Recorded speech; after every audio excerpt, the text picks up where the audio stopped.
Eu queria dar as boas-vindas a todos e declarar aberta a sessão ordinária da Academia Nacional de Medicina, de número 34 do ano acadêmico 191º.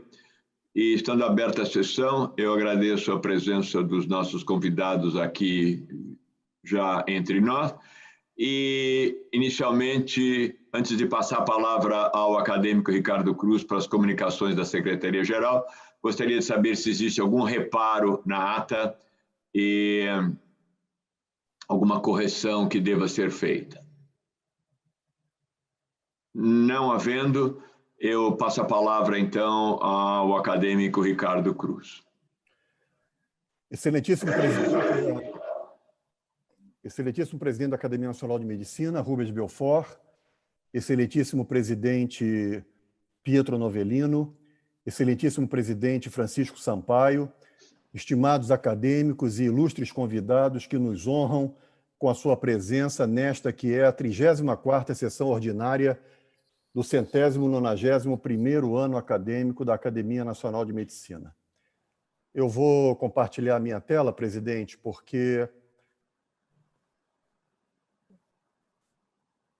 gostaria que me fosse permitido o compartilhamento de tela.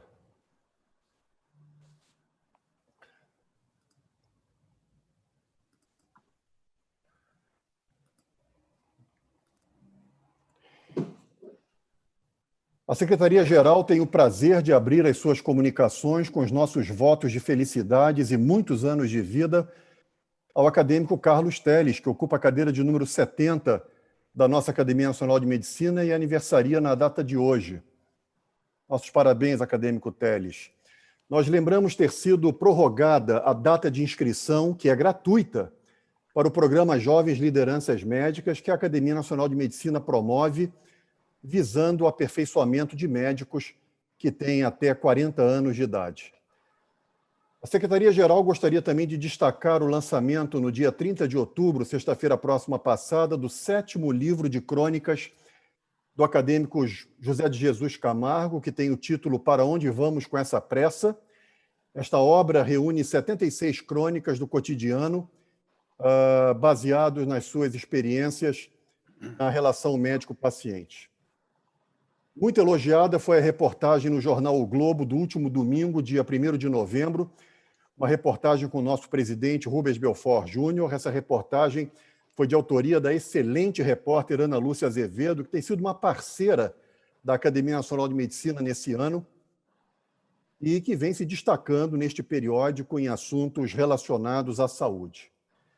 Nesta terça-feira, dia 3 de novembro, o presidente da Academia Nacional de Medicina, acadêmico Rubens Belfort Júnior, tomou posse como presidente das Academias de Medicina da América Latina, a ALANAM, e no seu discurso de posse ressaltou estar ciente da responsabilidade de promover um maior intercâmbio entre as academias, não só da América Latina, mas também de Portugal e da Espanha. Mereceu destaque também, nesta terça-feira, a carta do Papa Francisco endereçada à doutora Nízia Trindade Lima, presidente da Fiocruz, onde Sua Santidade enaltece a atuação dos profissionais de saúde do nosso país durante a pandemia e destaca o papel fundamental da Fiocruz no atendimento às necessidades do nosso povo, citando, inclusive, nosso confrade Oswaldo Gonçalves Cruz, conforme foi pontuado pelo acadêmico Walter Zin em informes durante a semana. Na próxima terça-feira, dia 10 de novembro, a diretoria da Academia Nacional de Medicina convida a todos para a sessão da saudade em memória do nosso saudoso acadêmico emérito Eustáquio Portela Nunes Filho. Os 3 oradores escolhidos pela diretoria para falar neste primeiro bloco serão o presidente acadêmico Jorge Alberto Costa e Silva, o acadêmico Antônio Egídio Nardi, que entrou exatamente na vaga do acadêmico Eustáquio Portela, quando ele passou de membro titular para membro emérito, e também do acadêmico Adolfo Roires. Estes serão os 3 oradores escolhidos pela diretoria. Esta será certamente uma solenidade carregada, senhor presidente, de muita emoção e contará com a presença de acadêmicos, convidados e familiares do acadêmico Eustáquio Portela, que nos deixou no dia 6 de outubro próximo passado. Aliás, eu gostaria também de destacar o editorial do Jornal Brasileiro de Psiquiatria a respeito do professor Eustáquio Portela, editorial este que foi de coautoria do acadêmico Antônio Egídio Nardi. Na quinta-feira, dia 12 de novembro, estamos preparando mais um simpósio que irá versar sobre registros e vacinação na Covid-19, que é um tema de destaque absoluto no cenário atual do Brasil e do mundo. Eram essas as comunicações da Secretaria-Geral, senhor presidente, lembrando ainda que na próxima segunda-feira, dia 9 de novembro, faremos nossa próxima reunião de diretoria para encaminhamento das questões mais relevantes neste final de ano acadêmico, assim como também as nossas ações para o início do ano de 2021. São estas as comunicações, senhor presidente. Muito obrigado, senhor secretário. Eu queria, então, reforçar a oportunidade dessa reunião da próxima semana, onde vamos discutir cenários prováveis da vacinação contra a Covid no Brasil para o início de 2021. Cenários prováveis do registro e da vacinação. Nós vamos contar com um importante jornalista do jornal Estado de São Paulo, aí no Rio de Janeiro, bem como líderes de opinião fora da medicina e dentro dela, numa sessão conjunta novamente com a Academia Brasileira de Ciências e a Academia Brasileira de Ciências Farmacêuticas. Vai ser, eu acredito, muito importante, interessante. Vamos ter, além do presidente da Pfizer e outros grandes players do setor, também o gerente-geral da Anvisa, que vai apresentar a situação do registro das diferentes vacinas e, de novo, os prováveis cenários do que nós vamos encontrar nesse final de ano e no ano próximo. Eu queria também comunicar que alguns acadêmicos da Academia Nacional de Medicina são candidatos à Academia Brasileira de Ciências, na área de saúde, na área de ciências biológicas, e nós desejamos sucesso a eles. É muito importante o número cada vez maior de acadêmicos liderando também na atuação da Academia Brasileira de Ciências. Já foi comentado a oportunidade de realizarmos, então, uma enquete, um questionário aos acadêmicos sobre experiência pessoal com Covid. Nós já terminamos um rascunho que foi aprovado por vários acadêmicos e vai ser enviada uma correspondência individual a todos os acadêmicos, convidando-os a responder um curto questionário para manter total confidencialidade. Apenas a secretária Sandra Abreu vai receber essas mensagens. Ela já está comprometida a não relatar para ninguém, inclusive ao presidente, as respostas que serão tabuladas. Vai ser um registro histórico de quantos acadêmicos já foram contaminados pela Covid nesse final de 2020, a gravidade da situação e quantos já voltaram ou não ao trabalho. Acho que vai ser um número interessante. E antes de qualquer divulgação desses números, nós o traremos para discussão numa sessão fechada e exclusiva para os acadêmicos, para ter certeza que nós estamos agindo adequadamente. Também, um outro aspecto que eu queria tecer alguns comentários, e eu agradeço muito ao acadêmico Walter Zin, que se manifestou sobre o assunto, em relação ao regimento interno. Evidentemente, numa organização de 191 anos como a academia, tudo que está no estatuto teve uma razão para ser colocado lá. É a mesma coisa no regimento. E, às vezes, uma análise rápida não percebe alguns detalhes. Essa presidência e essa diretoria se compromete a ter toda a calma e prudência em qualquer atitude nesse setor. Acho que, infelizmente, eu não fui suficientemente claro quando eu solicitei ao acadêmico Gieste, ao acadêmico Francisco Sampaio, que ajudassem essa presidência, foi no sentido de coletar sugestões dos acadêmicos para aspectos do regimento que possam vir a ser mudados. Nós já recebemos correspondência de mais do que 10 acadêmicos solicitando a designação de uma comissão para analisar essas eventuais mudanças e modificações, adaptações do regimento, Isso, evidentemente, vai ser feito de acordo com as normas regimentais. Nessa primeira fase, a nossa ideia é convidar os acadêmicos a que enviem ao acadêmico Giesta e acadêmico Francisco Sampaio suas sugestões, para que essas sugestões, então, sejam analisadas pela diretoria e, então, comunicadas aos acadêmicos em reunião fechada. Só, então, que nós vamos designar a comissão, que, de novo, com todas as normas regimentais, vai analisar a questão. Nós não temos pressa, a academia não precisa ter pressa, nós estamos com uma série de atividades congeladas e justamente a ideia é aproveitar esse espaço entre uma sístole e uma diástole para a gente avançar um pouco e poder, então, nos próximos meses, nas próximas semanas do ano que vem, avançar nessa área. Então, não existe pressa nenhuma, mas nós iremos na sessão fechada ainda nas próximas semanas, ainda nesse mês, voltar a esclarecer alguns detalhes. E eu continuo às ordens de todos os acadêmicos, agradeço muito sugestões e mensagens que eu possa receber em relação a este assunto.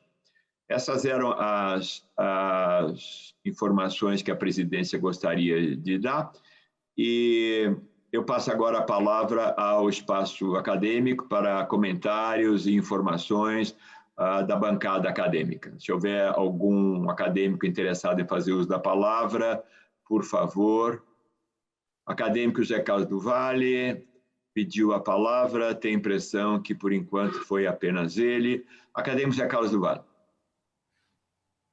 Excelentíssimo, estimado presidente Rubens Belfort Júnior, nós, durante esse ano inteiro, não tivemos uma reunião presencial. Isso tem sido um sofrimento para todos nós. Converso com muitos acadêmicos que lamentam profundamente essa pandemia ter nos afastado fisicamente deste modo.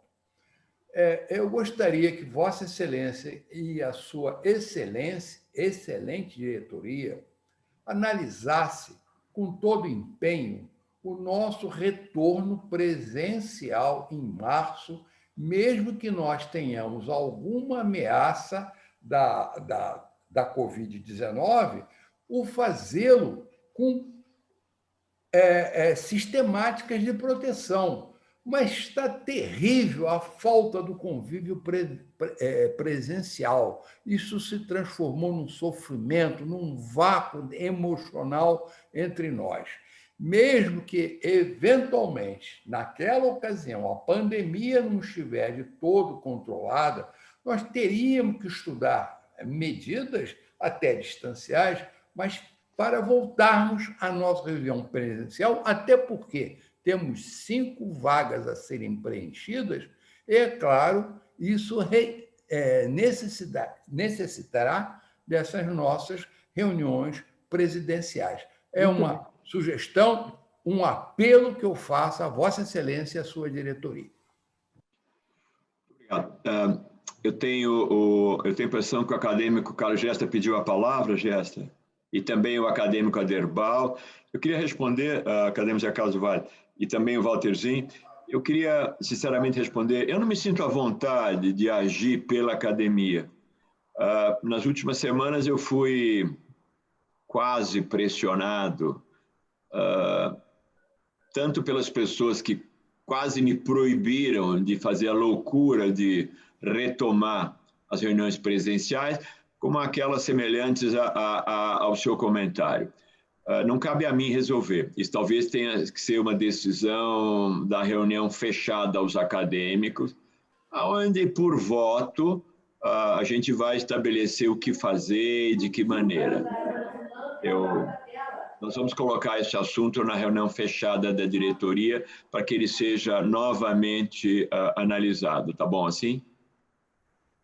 Tudo bem, eu passo a palavra agora, então, por ordem, acadêmico Carlos Gesta, acadêmico Aderbal Sabra e acadêmico Walterzinho. Gesta.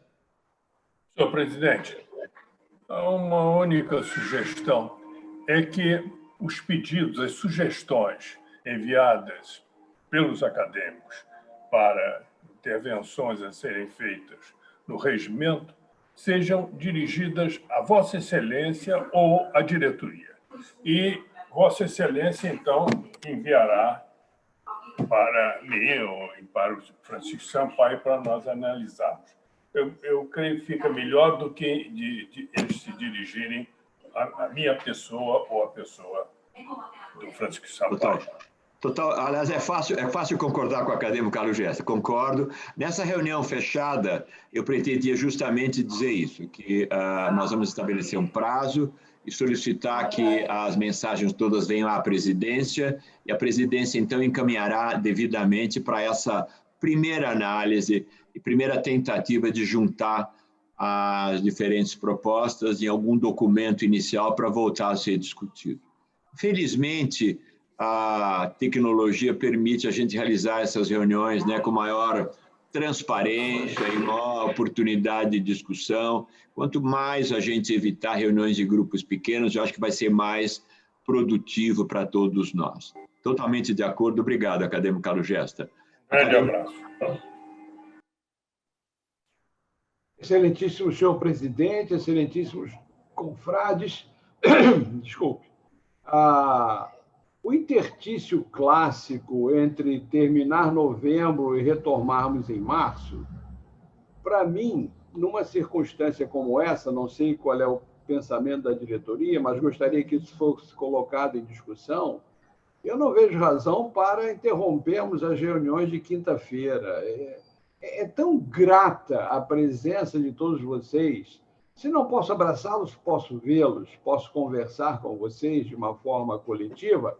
Eu penso que, para mim, entraríamos dezembro, janeiro, até que um dia pudéssemos estar juntos na nossa casa de Miguel Couto.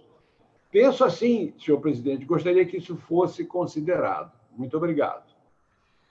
Olha, de novo, muito bom. Esse também vai ser colocado na reunião fechada. A minha ideia é que eu gostaria de verificar o que pensem a respeito disso. Nós não precisamos quebrar nenhuma tradição, afinal de contas, existe a tradição de interromper o final de novembro e retomar em março. Porém, nada impede, e já há precedentes, de nós continuarmos com reuniões da Academia Nacional de Medicina, que não vão ter o nome de sessão, mas vão continuar discutindo assuntos importantes e vão servir também para manter um congraçamento dos acadêmicos. Nós temos, inclusive, uma proposta que eu vou apresentar nessa reunião também, que a gente utilize um pouquinho mais o horário da manhã na reunião de janeiro para fazer algumas reuniões, porque vários dos colegas têm consultório, às vezes, mais intenso no período da tarde. Então, de novo, ouvidos acadêmicos nessa reunião, estabelecer um cronograma de atividades para esses meses de interstício, porque, afinal de contas, agora os meus colegas, meus confrades cariocas vão poder passar esse tempo em Petrópolis, mas, de qualquer maneira, assistindo às reuniões da academia, e os paulistas podem ir de Guarujá também para essa reunião, e aí vai daí para frente. Muito obrigado. Acadêmico Walterzinho. Excelentíssimos presidentes da Academia Nacional de Medicina, Rubens Belfort, Pietro Novellino, Francisco Sampaio, excelentíssimos confrades, confreiras, ilustres convidados, a minha intervenção é muito rápida e é em sequência do nosso presidente Belfort. Ele chamou atenção para 2 sessões da Academia Brasileira de Ciências, onde há pessoas, enfim, concorrendo para serem titulares, e eu chamo atenção para a sessão de Humanidades. Como nós não podemos falar nomes pelo regulamento da ABC, eu apenas cito a sessão. Quem tiver direito a voto lá, olhe com cuidado a sessão de Humanidades, que é tão longe do nosso campo que às vezes nós passamos sem perceber. É só. Muito obrigado, presidente, meu presidente Belfort. Um esclarecimento complementando, que eu toquei muito de leve, o Walterzinho também tocou de leve. Existe a norma da Academia Brasileira de Ciências que não se faça propaganda de nomes, que se evite dizer este ou aquele. Então, está muito bem lembrado que os acadêmicos que tenham também voto na Academia Brasileira de Ciências prestem atenção nas diferentes sessões da academia, porque existe, a meu critério, gente muito boa que merece ser apoiada. Muito obrigado, Walterzinho. Não havendo mais nenhum comentário, eu passo a palavra ao nosso omnipresente, multi-ativo Ricardo Cruz, que vai dar prosseguimento, então, à sessão.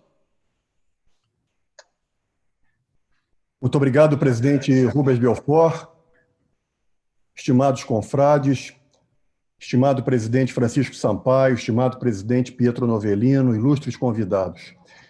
Nós voltamos, então, na noite de hoje com a sessão Recentes Progressos, e o tema que a diretoria escolheu foi Medicina Conectada 5.0 e a Saúde Distribuída. O relator será o professor Dr. Xiaolong Wen, que é o chefe da disciplina de telemedicina da USP. Eu gostaria de fazer uma breve introdução e o motivo pelo qual a diretoria escolheu, obviamente, dentro de um simpósio que já vinha falando sobre telemedicina. Mas, na verdade, durante a crise causada pelo coronavírus, entrou em vigor uma lei, a Lei 13.989, que dispõe sobre o uso da telemedicina, e, segundo essa lei, no seu artigo 3º, entende-se por telemedicina, entre outros, o exercício da medicina mediado por tecnologias para fins de assistência, pesquisa, prevenção de doenças e lesões e promoção da saúde. Esta pandemia deixa claro a importância de uma ideia que transcende essa ideia de uma simples ferramenta de videoconferência para ajudar o médico a tratar as doenças. E é para nos falar, então, sobre recentes progressos no campo da telemedicina que nós convidamos o professor Xiaolong Wen, que é médico graduado pela Faculdade de Medicina da Universidade de São Paulo, livre docente pela disciplina de telemedicina, é professor associado da Faculdade de Medicina da USP e chefe da disciplina de telemedicina. Ele também é o líder do grupo de pesquisa da USP em telemedicina e telesaúde no diretório de pesquisa do CNPq. Ele é ex-presidente do Conselho Brasileiro de Telemedicina e Telesaúde e responsável pela Liga de Telemedicina da Faculdade de Medicina da USP. Ele é o nosso convidado, Xiaolong Wen, e agradecemos a ele a presença na noite de hoje. Professor Xiao, a palavra está consigo, 10 minutos para nos falar sobre esse importante tema que hoje é um progresso extraordinário que se vislumbra dentro da telemedicina. Bom, inicialmente, excelentíssimo acadêmico Rubens Belfort. Xiao, teu som está um pouquinho baixo. Então, bom, inicialmente, boa noite.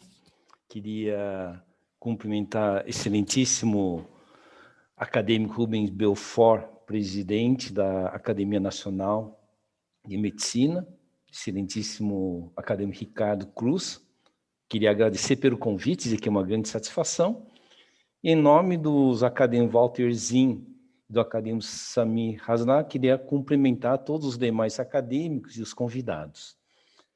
Eu vou fazer uma rápida abordagem e percorrer um pouco sobre essa questão da telemedicina, não no conceito apenas da telemedicina como um recurso para lidar com a doença, mas, na verdade, nós precisamos avançar para um outro conceito, que é o uso da tecnologia para ampliar o contexto de atuação da medicina, que vão chamar de medicina conectada. Eu acho que o acadêmico Ricardo Cruz ele enfatizou algo muito importante. A Lei 13.989, do dia 15 de abril, que é baseada na Resolução 2227 do Conselho Federal de Medicina no ano passado, ele explicitou muito essa questão da prevenção e promoção de saúde. E talvez nós temos que trabalhar no conceito da medicina conectada 5.0 e saúde distribuída. Bom, primeiramente é que nós estamos numa grande transformação nesse momento, não transformação digital, mas é a aceleração digital em todos os níveis da sociedade. Inclusive, nós estamos avançando para as casas inteligentes, nós estamos avançando, provavelmente, para as casas conectadas, e nós, nesta década, teremos que trabalhar com a saúde conectada. Então, esse é um ponto. Por quê? Porque nós estamos entrando na década dos 4 hiper. A partir do ano que vem, teremos o leilão do 5G. entraremos na hiperconectividade. Com a hiperconectividade, nós estaremos entrando na hiperrealidade. O que isso significa? Realidade virtual, realidade mista, os óculos de realidade mista que nos ajuda com uma série de atividades. Vamos entrar na era da hiperpresença, que é, no Brasil, nós começamos a ter cada vez mais os robôs de telepresença, o que nos permite fazer cuidados mais próximos aos pacientes, sejam em instituições, sejam em domicílio, ou sejam em hospitais. E nós vamos ter a quarta hiper, a hiperinteligência, quando a inteligência artificial será a nossa ferramenta para acelerar a localização de informações relevantes e com a maturidade crítica, os médicos farão as decisões. Então, nós estamos entrando na era dos 4 hiper. Isso significa que nós temos que acelerar a formação e a consolidação de uma cultura usando a tecnologia em favor do exercício profissional cada vez mais humanizada, mas, acima de tudo, cada vez mais responsável. E nessa terceira década do século 21 tem outra característica. A aceleração vai aumentar a internet das coisas médicas. Isso é visto, por exemplo, nos relógios inteligentes que monitoram frequência cardíaca, faz registro de ECG e outros. E uma outra característica da terceira década do século 21 é o envelhecimento e a longevidade. Tanto que aqui diz que em 2025, que está aqui há 5 anos, teremos 1,2 bilhões de idosos no mundo, o que equivale a uma Índia.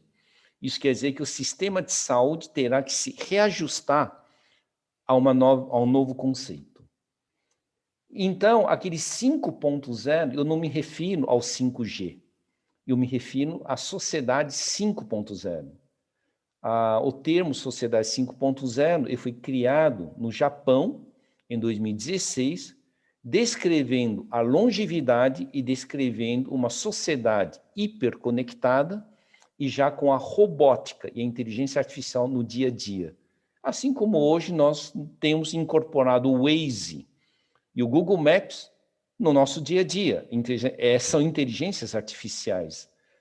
E a sociedade 5.0, na saúde 5.0, ele parte do seguinte princípio: precisamos priorizar o conforto e o estilo de vida, precisamos priorizar a promoção de saúde, a otimização do tratamento e a redução de dependência. E aí sim, a tecnologia tem que ser vista para essa finalidade e não como substituição ao ato médico. Ele deve ser visto como uma potencialização do ato médico. E aí eu passo essa mensagem do Thomas Edison, de 1903. Ele disse: o médico do futuro não dará remédio, mas instruirá seu paciente no cuidado do corpo humano, na dieta e na causa e prevenção da doença. Eles podem até descobrir o germe da velhice. Talvez esse norte é que nós temos que começar a pensar, que a expansão da telemedicina não é a substituição do ato médico, mas expandir os cuidados médicos numa abordagem biopsicossocial. Então, provavelmente, a tecnologia ela vai fazer essa transformação de 2020, que são os cuidados centrados no paciente, para em 2030, nós estamos tendo atenção integral à pessoa. E nós não vamos estar trabalhando com pacientes, mas nós vamos estar trabalhando com participantes, pessoas que participam, e essa disruptura é que vai criar a abordagem biopsicossocial ou bem-estar social e focado num ponto, na residência das pessoas, na casa das pessoas. O Covid nos ensinou que talvez o hospital não seja o ponto mais seguro quando você não precisa obrigatoriamente do hospital. Nós só devemos ir para o hospital quando nós precisamos. Então, o novo cenário da saúde para essa década seria a residência das pessoas e com a qualidade hospitalar. Então, os hospitais se tornam um hub para levar a qualidade hospitalar dentro da casa das pessoas, e isso nós podemos chamar de saúde distribuída, com uma eficiência, uma qualidade hospitalar. E aqui é justamente o que o acadêmico Ricardo Cruz falou, no artigo 3º, né, que fala sobre exercício da medicina, assistência, pesquisa, prevenção de doenças e lesões e promoção da saúde. Isso é um grande ensinamento que o Covid estimulou dentro do nosso ponto, e aqui então seria os 4 pilares que nós temos que pensar no trabalho envolvendo telemedicina: a assistência, a pesquisa multicêntrica, a educação e a promoção de saúde. Eu diria que esse aqui é só para dar um exemplo. Por que é importante ter moradias de qualidade? Exemplo, às vezes na geriatria se trata muito com pessoas com um certo grau de demência.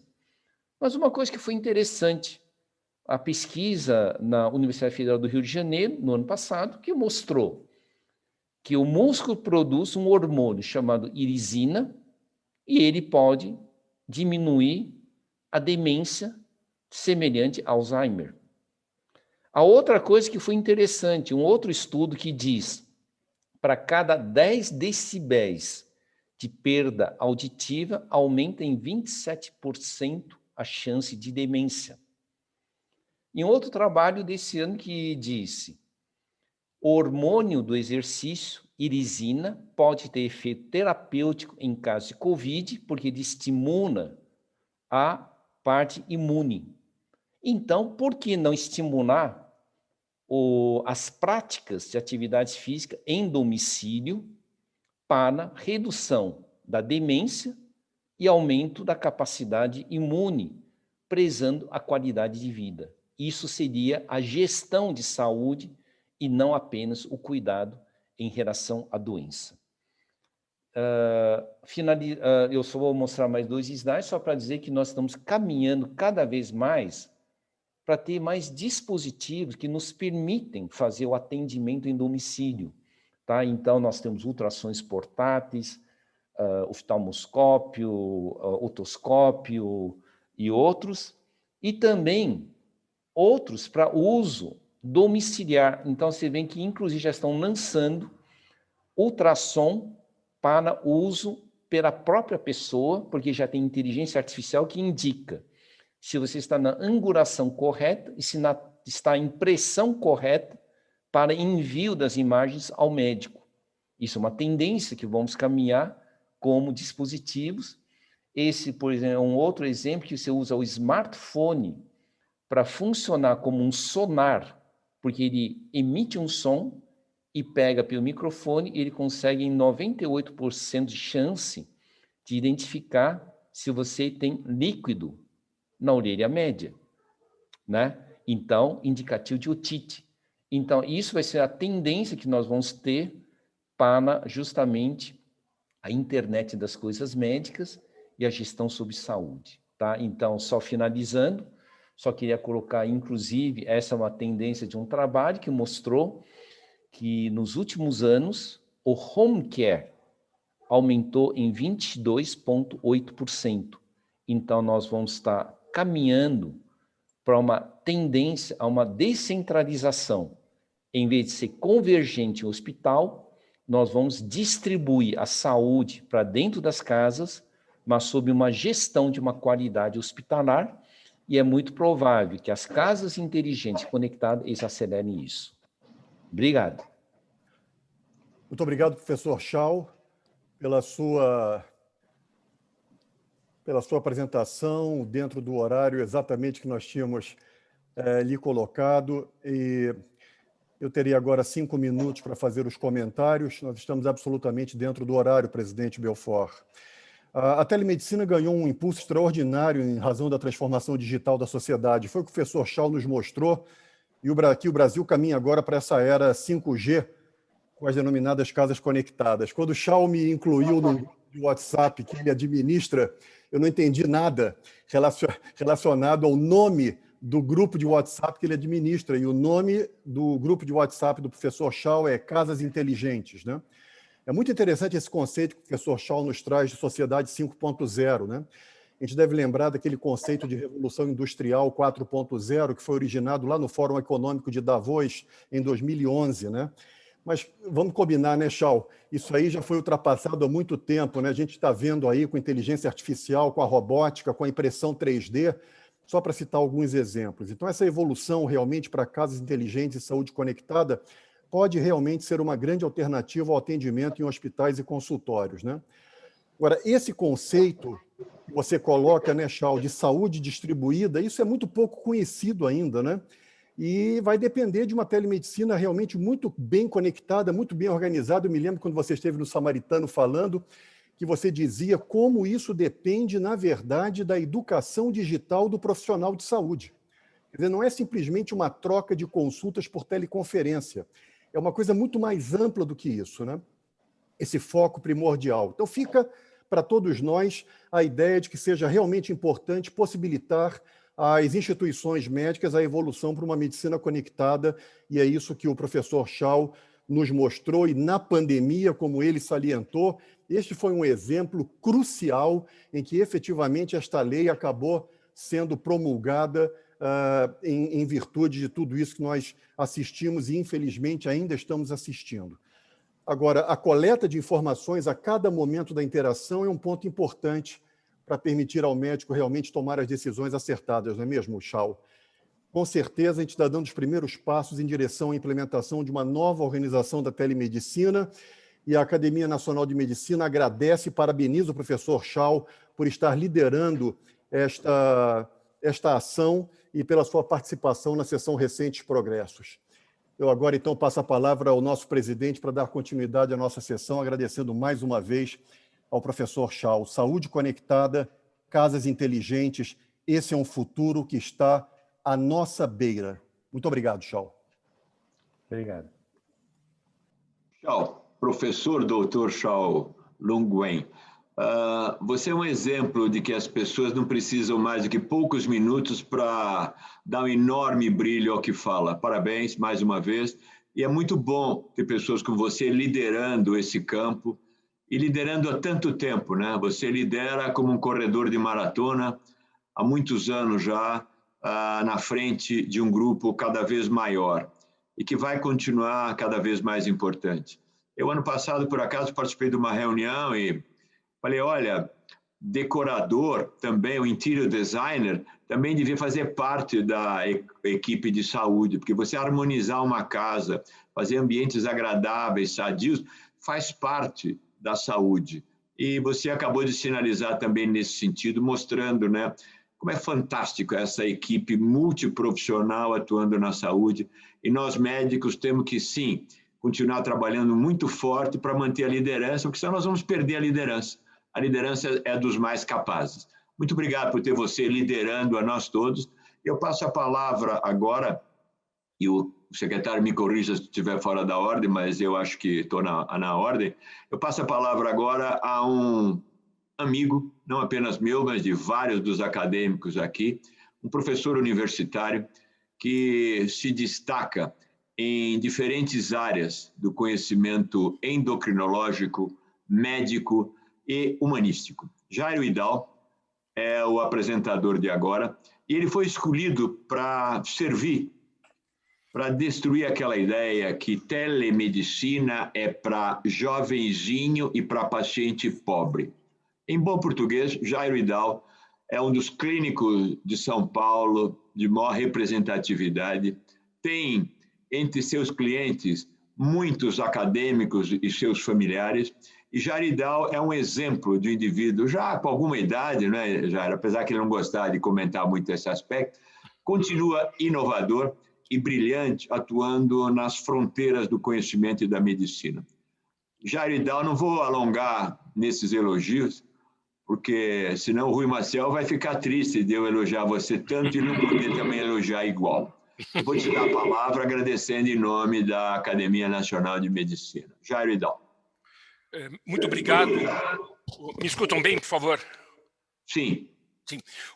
Muito obrigado pelo convite, muito obrigado pela possibilidade de estar com vocês e agradeço muito ao Rubens, que não só foi meu professor, como também foi o pai dele, foi meu professor nisto. Podia passar o primeiro diapositivo? Já está aí. Não, esse é só dizer que não tem um conflito, eu não sabia se precisava na academia. O meu único conflito é adorar meus amigos. Mas, de qualquer modo, próximo, por favor. Eu preciso explicar um pouco. Eu acho que pulou um, hein? Você consegue voltar 2? Desculpa. Não, voltar. Não, voltar, está indo para frente. Está indo para frente, voltar. Não, está indo para frente. Volta para aquele... Ok, vamos devagar. Vou compartilhar novamente, professor. Tá, obrigado. Tranquilo. Então, Jaridal, eu esqueci de dizer qual é a tua posição atual no Einstein.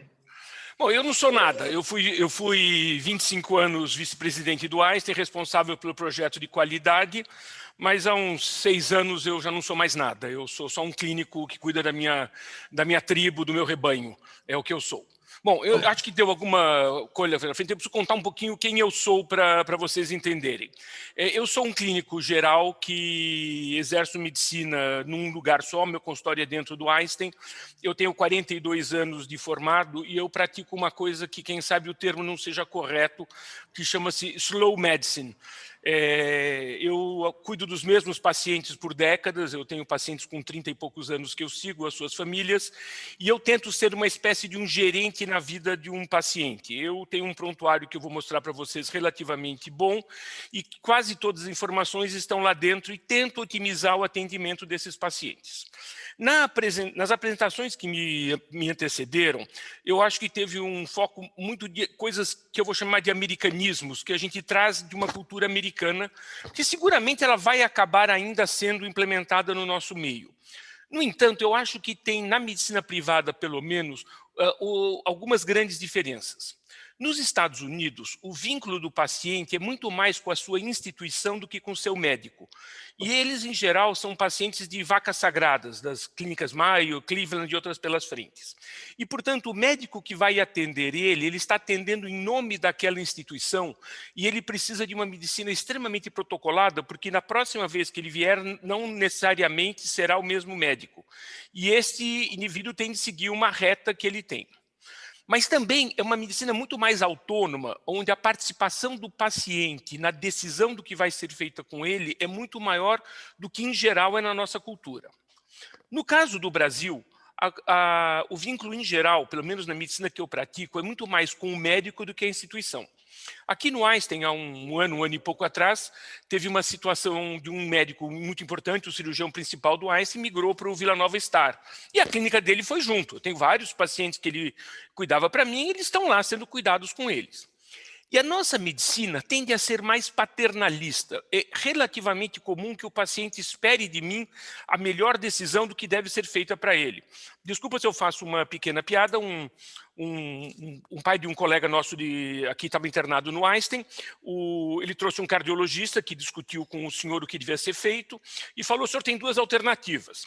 O paciente pediu para o médico sair do quarto e falou para o filho: você pode chamar um médico que sabe o que tem para fazer? Ele quer que eu decida o que tem de fazer.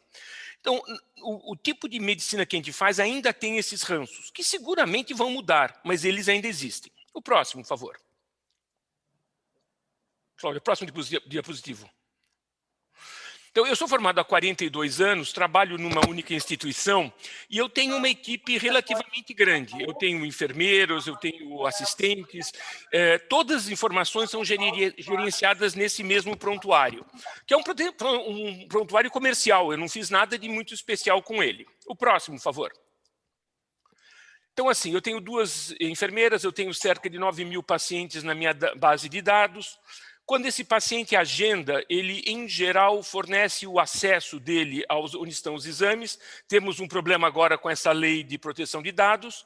O prontuário é organizado antes da consulta presencial, de modo que a consulta possa ser a mais resolutiva possível.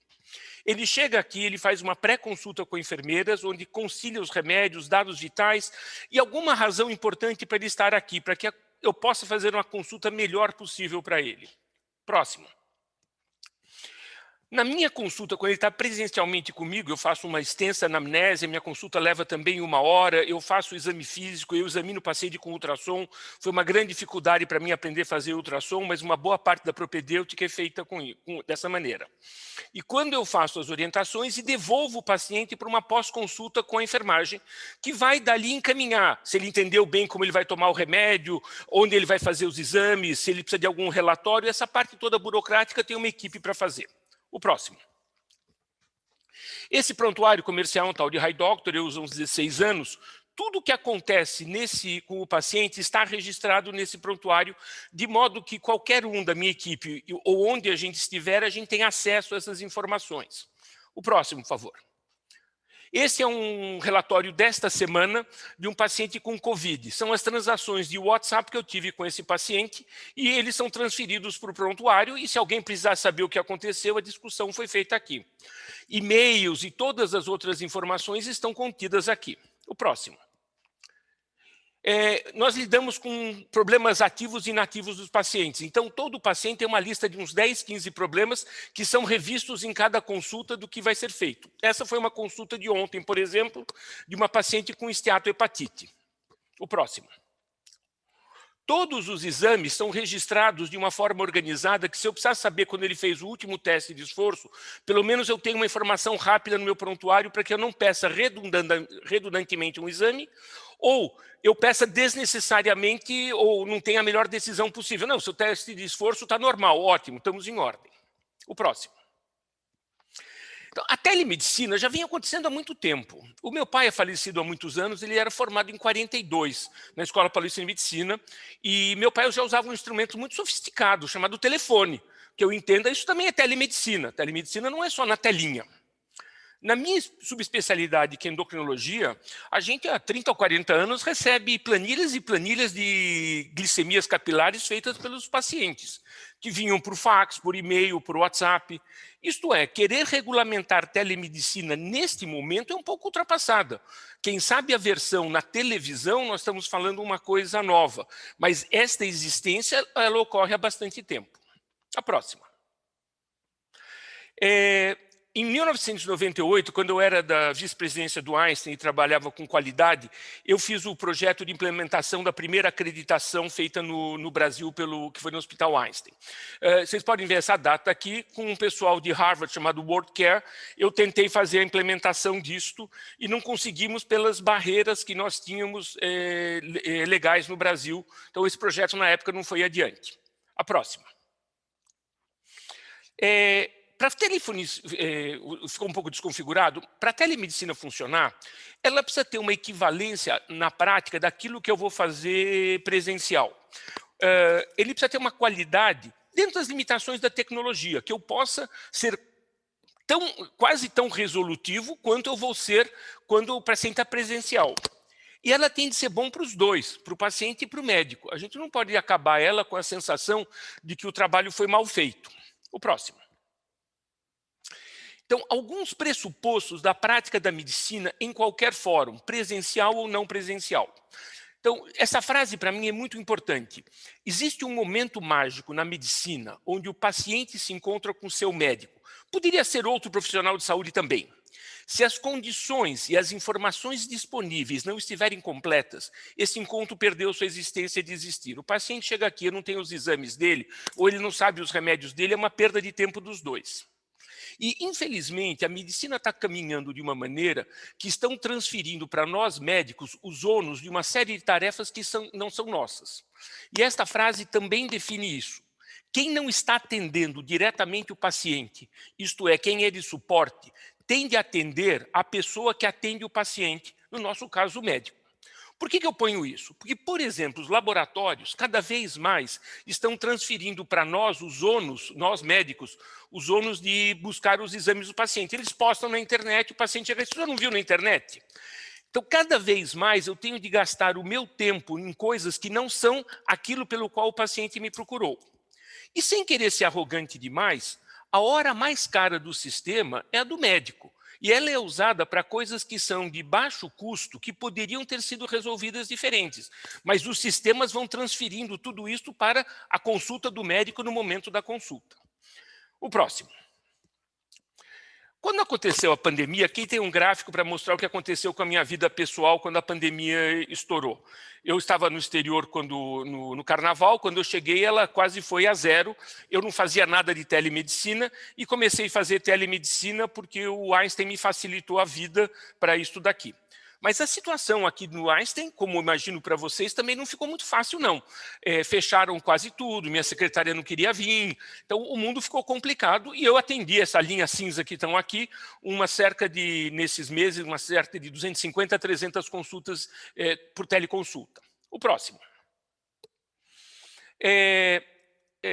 Eu atendi até agora 210 pacientes com Covid, ninguém morreu comigo, e provavelmente se eu não tivesse telemedicina eu não teria atendido quase nenhum, porque eu tenho 66 anos de idade e uma nora imunossuprimida que toma rituximab. Eu não estou querendo levar problemas para ninguém. Fora o fato que com a pandemia a demanda de pacientes por coisas ficou overwhelming, ficou imensa. O próximo. Mas, felizmente, eu tive um santo na minha vida, que é o Dr. Cordioli, que já apareceu aqui, que ele rapidamente adaptou uma metodologia que ele tinha para outras funções, para que eu e outros médicos no Einstein, pudéssemos atuar. Foi um verdadeiro colete salva-vidas e permitiu que a gente fizesse o que a gente pôde fazer. Então, eu que era um pouco refratário a isso daqui, porque eu gosto do calor humano, passei a achar que isso é uma ferramenta muito interessante. Mas ela tem de atender, de alguma maneira, as necessidades para que eu possa exercer uma medicina parecida com o que eu fazia. Então, o próximo, por favor. Ela teve inúmeras vantagens que eu posso dizer para vocês. Atender pacientes por Covid dessa maneira é relativamente fácil. Óbvio, de vez em quando ele precisa ser visto, mas o grosso das interações foi isso. Para fazer retorno de exames, o paciente vem em consulta e você vai dar o feedback, o retorno dele, é espetacular. Atender em outras localidades, então, é maravilhoso, principalmente um paciente que você já tem fidelizado e ele quer tirar uma dúvida com você, ele quer compartilhar um exame. E eu pago um preço muito grande porque minha consulta é longa, mas ela nunca dá tempo disto, e eu vou acumulando atrasos. A tolerância de atrasos na sala virtual é muito melhor do paciente do que quando ele está presencial aqui. Ele está produtivo na sala dele, fazendo outras coisas, e a gente entra sem aquele estresse e aquela cara de malvado que o paciente fica, que eu roubei do tempo dele, com toda a razão. O próximo. No entanto, não é tão bom por algumas coisas. A plataforma que eu tenho, que me foi fornecida, não é muito boa.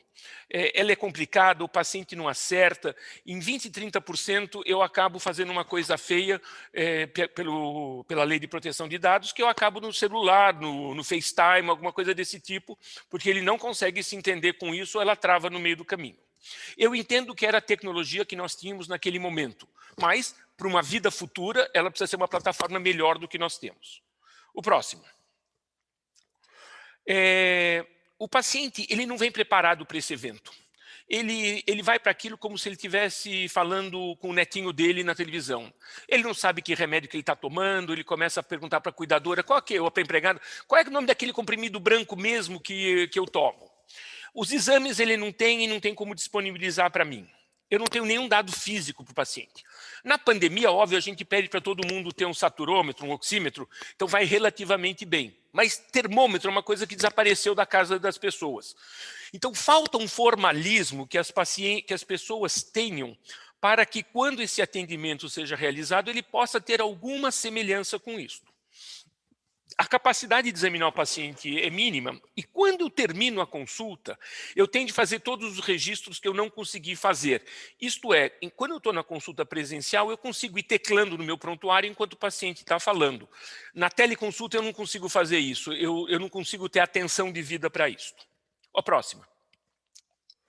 Como que a gente pode melhorar esse processo? E aqui, sem querer ser ousado e dizer o que as pessoas devem fazer, esses pacientes têm inúmeras interações com o sistema de saúde. Ele vem no consultório, ele vai no pronto-socorro, ele vai no laboratório. Todos nós precisamos fazer um processo de educação do paciente para que ele seja melhor capacitado a fazer uma teleconsulta. Quando eu fui aprender ultrassom, eu fui fazer cursos, fui para fora, fiz aqui. Então, tem um treinamento. Isso não dá para ser feito como um bate-papo de FaceTime com o neto. Há algumas necessidades de recursos tecnológicos simples, como eu já citei para vocês, termômetro, aparelho de pressão, oxímetro. Tem uma necessidade mínima, senão você não está fazendo nada. E condições adequadas. Ele tem que estar com um bom computador, ele tem luz adequado. A tal da pré-consulta, que eu ainda não consegui fazer ela na consulta virtual, ela é fundamental, porque esses tempos todos são enormes que você gasta e que você não está trazendo benefício para nenhuma das partes. Eu não posso dizer por todos, eu posso dizer por mim. Eu consigo ser um razoável médico quando eu tenho minha atenção focada no problema do paciente. Se eu tenho de gastar minha atenção para saber o comprimido branco que ele tomou, eu deixo de ter atenção para aquilo pelo qual eu fui melhor treinado e eu melhor podia ajudar o paciente. A próxima. Eu vou depois dar o endereço para vocês no final. Tem 2 trabalhos na revista da Clínica Mayo recentes que diz como deveria ser o processo para que o paciente fizesse uma teleconsulta produtiva. Então, começa desde o pré-scheduling, ele vai marcar uma consulta, o agendamento, a consulta, a visita médica e depois o tratamento que ele vai fazer depois para destrinchar das determinações que foram feitas. A próxima. Existe uma série de gadgets. Depois vale a pena vocês entrarem nesse site chamado TytoCare. Isso é um gadget, eu acho que é israelense, mas ele é vendido nos Estados Unidos, que ele permite você fazer um exame físico com o paciente. Ele tem um estetoscópio, um otoscópio e um abaixador de língua. E você consegue fazer um exame físico para o paciente. Esse produto custa mais ou menos uns $250, mas ele é vendido nos Estados Unidos acoplado a um serviço médico afiliado àquilo. Então, quando você entra na plataforma deles, você paga uma taxa que o TytoCare está ganhando e o médico está ganhando. Isto é, não adianta o meu paciente comprar o TytoCare, trazer para cá e eu tentar fazer a teleconsulta com ele. Mas veja, o mundo está se preocupando um pouquinho com isso daqui e criando as ferramentas que um médico de consultório como eu poderia estar atendendo melhor esse paciente. A próxima. Tem uma questão que um dos acadêmicos levantou que eu acho muito importante. Como nós vamos ser remunerados por isso? Eu, pessoalmente, tenho uma estrutura cara. Eu tenho 3 assistentes, várias secretárias, 2 enfermeiras. No final do mês, eles me custam. Mas há uma certa percepção por vários pacientes que atendimentos não presenciais não requerem remuneração. Vou dar um exemplo. Quando eu atendo um paciente com Covid, ele leva uns 10, 12 dias para a gente seguir ele por telemedicina e às vezes tem 2 interações por dia, são 20 interações. Ele no final do tratamento acha que ele me deve uma consulta e olhe lá. Tem pacientes que vêm uma vez por ano fazer o seu chequeio de saúde e ele acha que ele tem uma conta livre para depois ele poder interagir com o sistema quantas vezes ele quiser, para o que ele quiser, perguntando da maneira que ele quiser. Só para usar como contrapartida, o meu advogado, para as poucas coisas que eu tenho problemas, me cobra por hora. O que eu pergunto para ele, no final do mês, vem uma conta do que ele cobrou. Nós, médicos, não temos essa tradição de fazer isso e, obviamente, que as fontes pagadoras também não estão interessadas.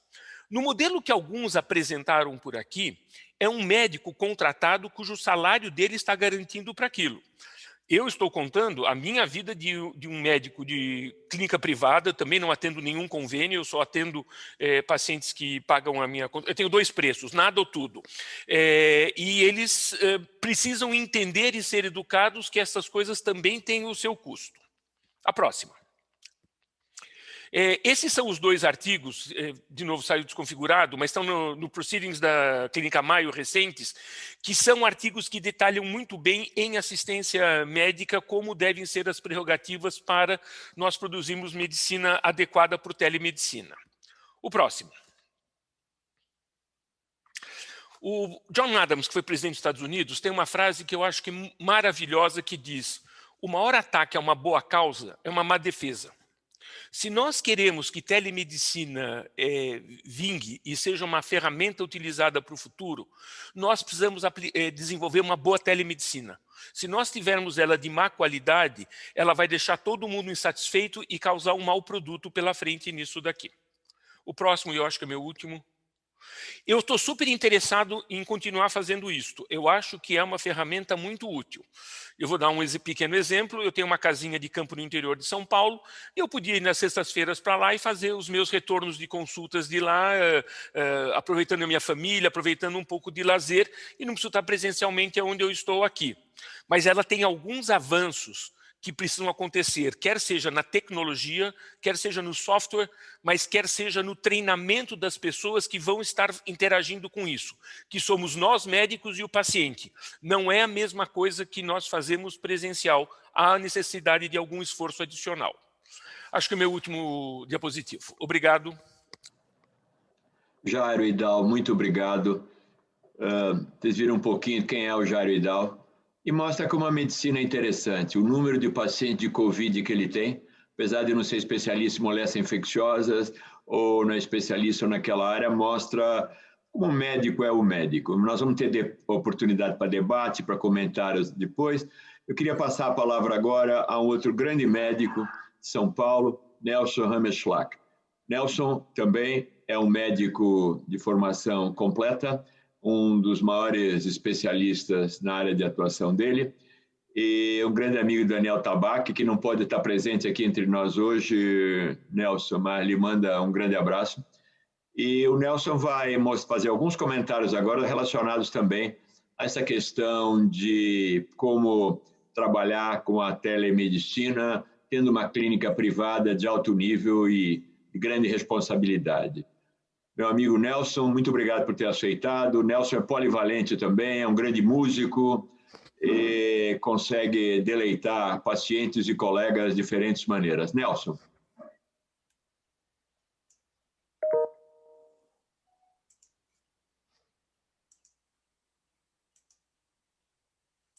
Professor, eu acho que o Dr. Nelson não está na sala. Saiu? Caiu fora? Acho que caiu. Vou confirmar com ele.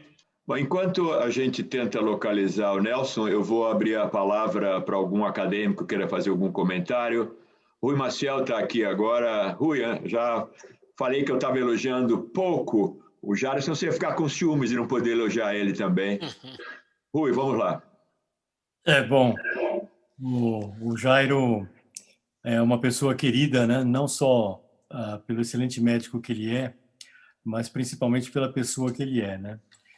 E eu tenho um conflito de interesse aí, né? Porque eu sou padrinho dele, trabalhei junto por 30 anos ou mais na Escola Paulista, tá certo?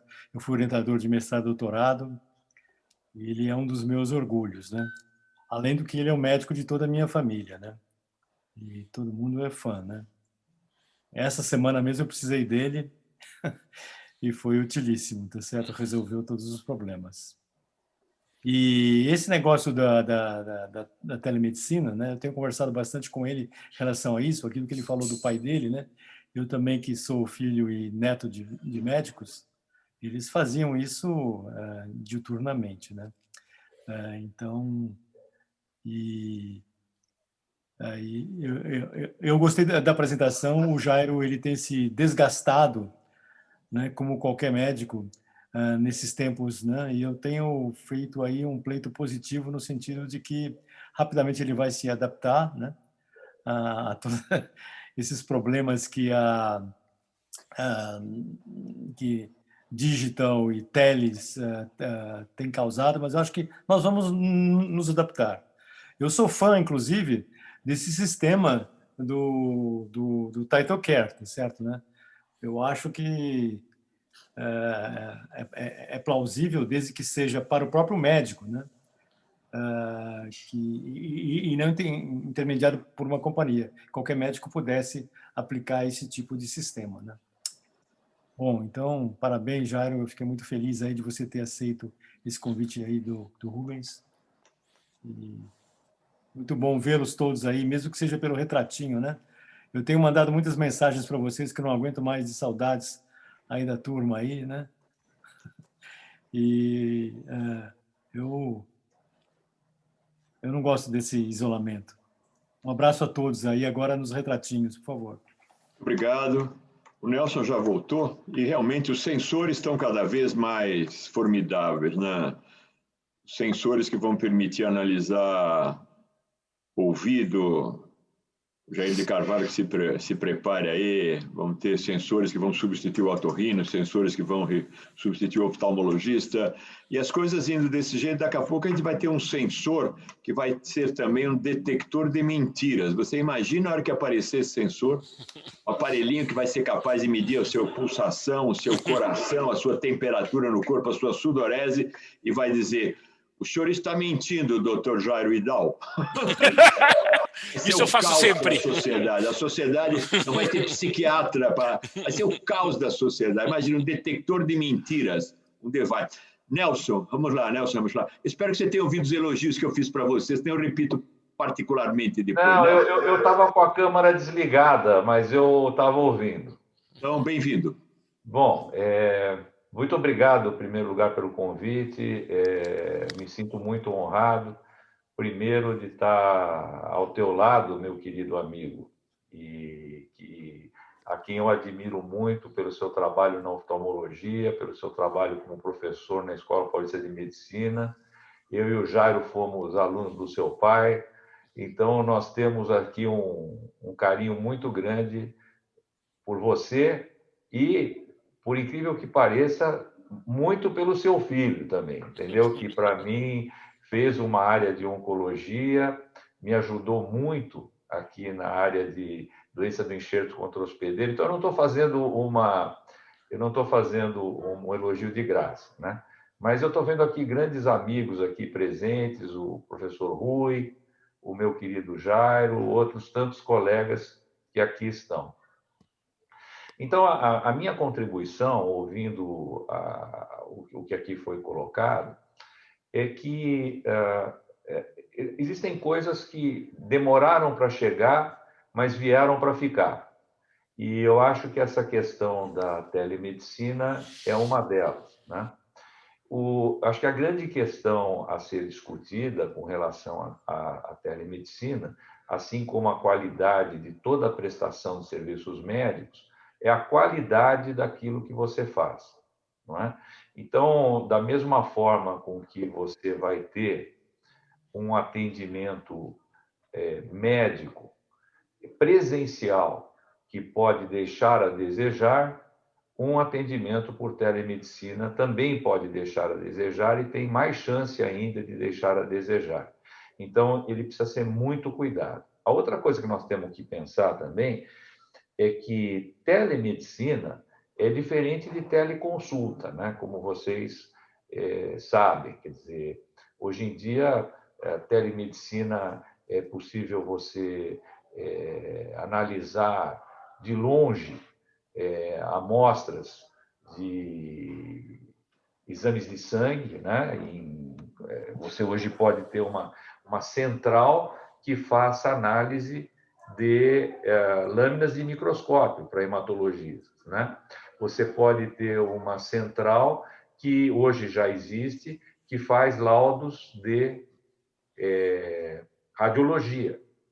Seguramente, eu acredito que em outras áreas, na própria área de oftalmologia, vai ser possível no futuro você fazer um exame ocular à distância, trocar ideias entre colegas entre si.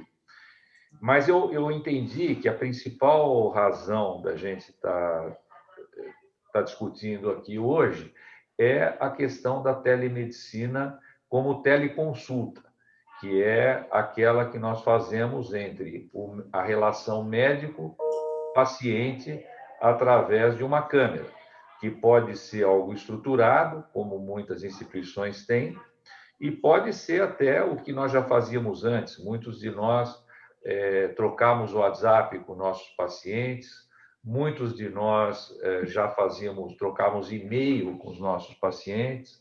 Então, assim, isso já era uma coisa que existia. O que eu acho importante, que o professor Rubens conversou comigo antes disso, é a gente dizer que dentro de uma instituição considerada uma instituição de ponta na medicina, os médicos hoje estão fazendo teleconsulta.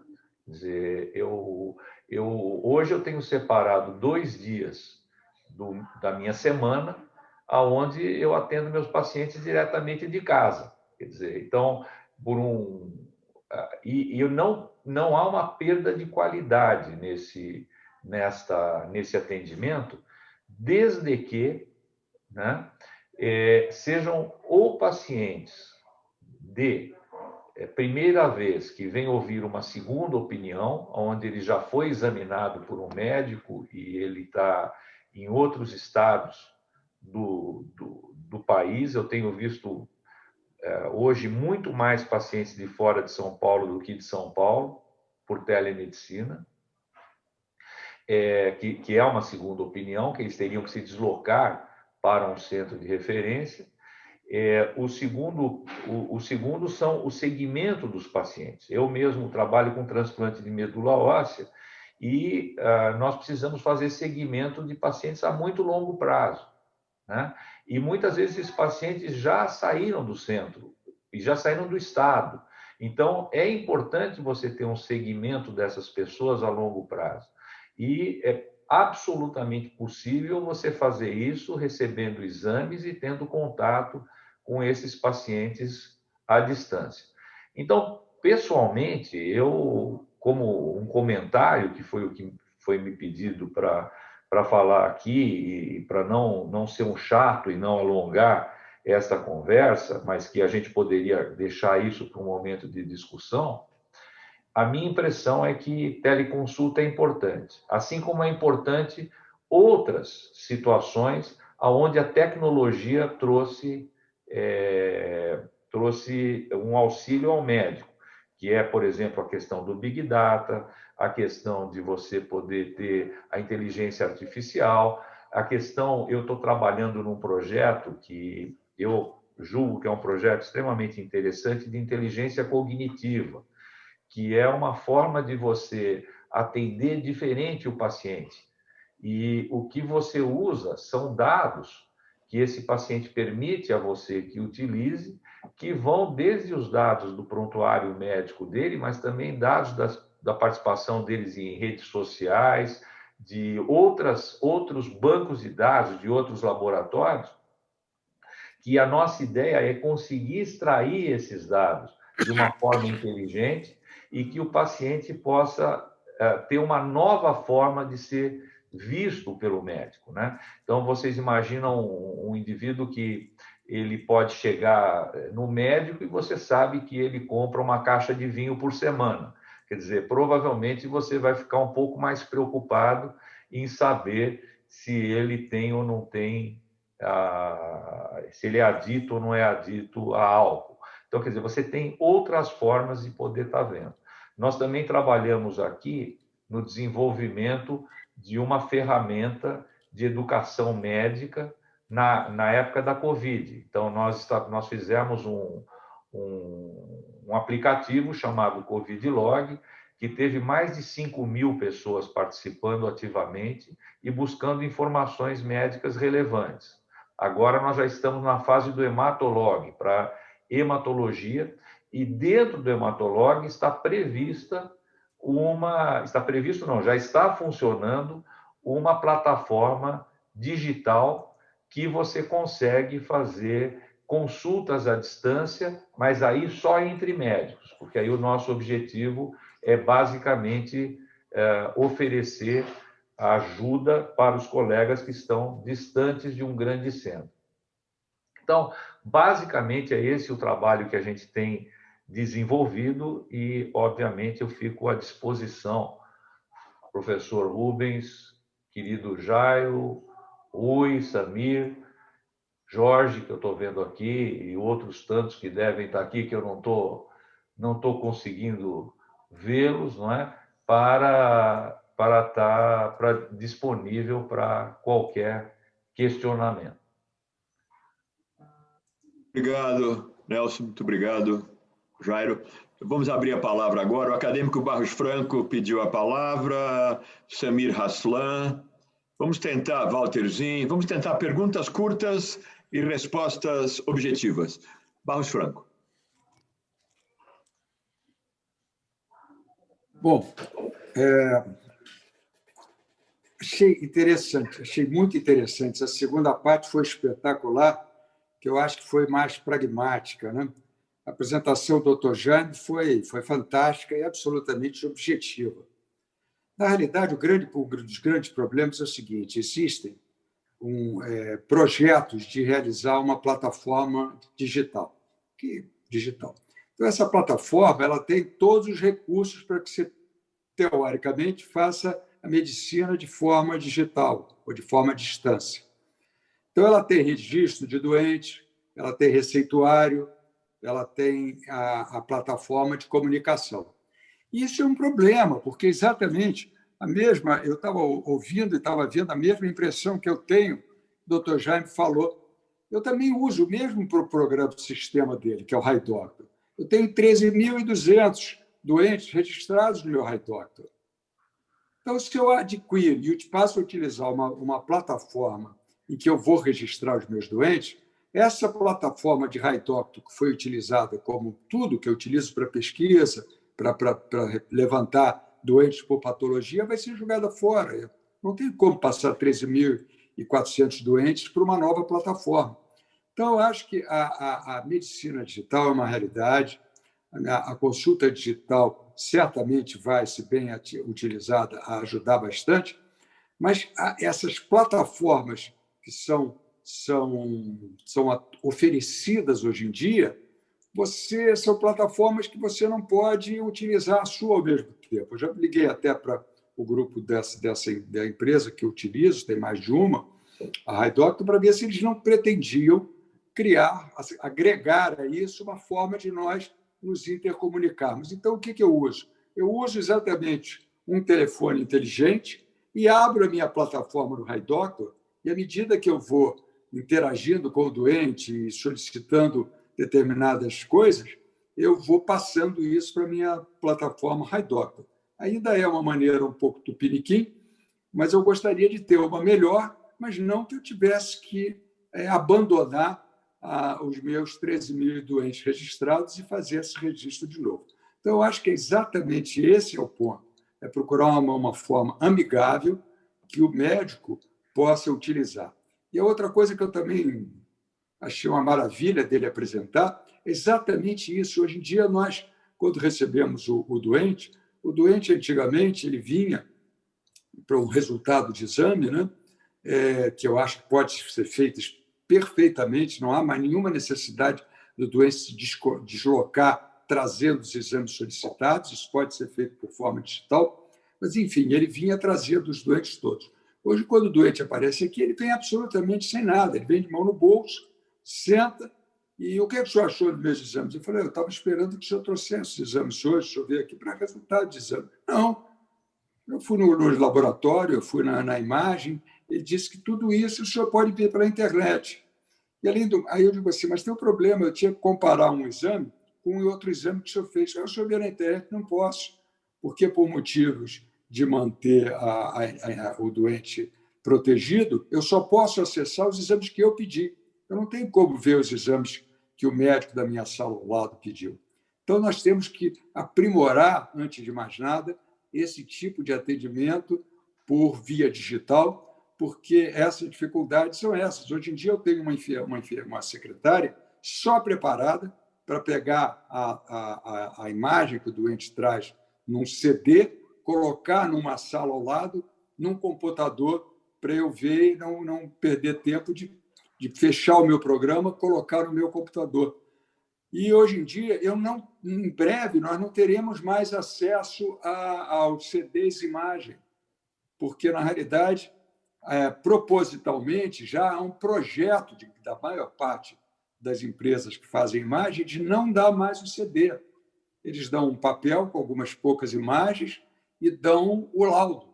Mas eu preciso ver a imagem. Aquele papel não serve de nada. Aquele papel é simplesmente para mostrar para o doente, a meu ver, que ele fez o exame que foi fotografado, porque o CD é que tem as imagens adequadas, onde eu posso transferir as imagens que são apresentadas de uma forma axial para uma forma coronal ou para uma forma sagital. Então, eu acho que é exatamente, eu acho que ele foi perfeito, queria transmitir meus parabéns, evidentemente já o conhecia e tenho admiração pelo que ele faz, que é a boa prática médica, que todos nós queremos continuar a fazer, agora também de forma digital. Obrigado, Barros Franco. Jair, eu vou deixar para responder depois em bloco. Estão inscritos Samir Haslan, Walter Zin, Marcelo Barcinski e Sabrá. Por favor, Samir. Caro presidente, acadêmico professor Rubens Beaufort, nossos sempre presidentes acadêmicos, professor Pietro Novellino e Francisco Sampaio, eu não vou fazer pergunta, eu vou cumprimentar a academia pela reunião organizada. E essa segunda parte, como disse o acadêmico Barros Franco, foi realmente sensacional. Conseguiu se reunir 3 figuras especiais da nossa medicina, muito reconhecidos e respeitados na sua área de atuação. O professor Schau é um desbravador na área da telemedicina e tem feito coisas fantásticas e atuando num campo que tem conexão com as diferentes áreas do conhecimento. O professor Idal, há muitos anos eu não o via, talvez eu não o conhecesse com esses cabelos brancos, mas eu fui aluno do pai dele, o professor Manuel Tabacou Idal, que chegou até cimentar tijolos para a construção do Einstein, que foi o homem que foi um desbravador para levantar aquele prédio e convidava muita gente. Eu fui convidado por ele, Jairo, para ir para lá para o Einstein, mas em função da minha atividade na Santa Casa na época, eu não tinha disponibilidade. Mas ele levou muita gente da Santa Casa para lá no começo, na fase inicial. Cumprimentar você pela sua atuação, pela Slow Medicine. Um dos nossos membros honorários aqui é um cirurgião que está envolvido com a Slow Medicina, que é o Dário Birolini, muito vinculado ao Marcos Bobbio, que defende a Slow Medicina e é um dos grandes nomes da medicina à moda antiga. E o Nelson, que é uma unanimidade no seu campo de atuação e é muito querido e respeitado. Eu só fico pensando, professor Beaufort, ninguém discute a importância e o valor da telemedicina e a contribuição que ela deu. Ela ganhou um grande avanço nessa área da pandemia e ela foi superdimensionada. E vários comentários já feitos aqui, todos pertinentes, em relação à quebra da relação médico-doente. Eu fico pensando o que sentiria hoje o professor William Osler se vivesse nessa época, vendo toda essa tecnologia e todo esse avanço que nós estamos vivendo, separando muito o médico do doente. Ele que, quando morreu, pediu que escrevesse no seu túmulo que ele foi um médico que viveu à beira do leito, ensinando estudantes e médicos a desenvolver uma medicina de qualidade. Parabéns à academia, parabéns ao Jairo, ao Nelson, ao Schau e a todos os participantes. Muito obrigado, senhor presidente. Muito obrigado. Passa a palavra agora ao acadêmico Walter Zin. Senhor presidente da Academia Nacional de Medicina, professor Rubens Beaufort, presidentes Pietro Novellino e Chico Sampaio, Francisco Sampaio, confrades, convidados. Eu vou falar um pouquinho e chegar ao professor Schau, na realidade. Em 1970, nós programávamos um computador que tinha 8K de memória. A memória foi aumentada para 12K, o que foi um sucesso estrondoso. Estou falando em 12K, não falo mega nem tera, nada disso. Muito bem. Aí, em 83, o professor Jorge Bon, da Faculdade de Medicina da USP, resolveu criar a disciplina de informática médica. Isso em 83. O diretor da faculdade era o nosso confrade Silvano Raio.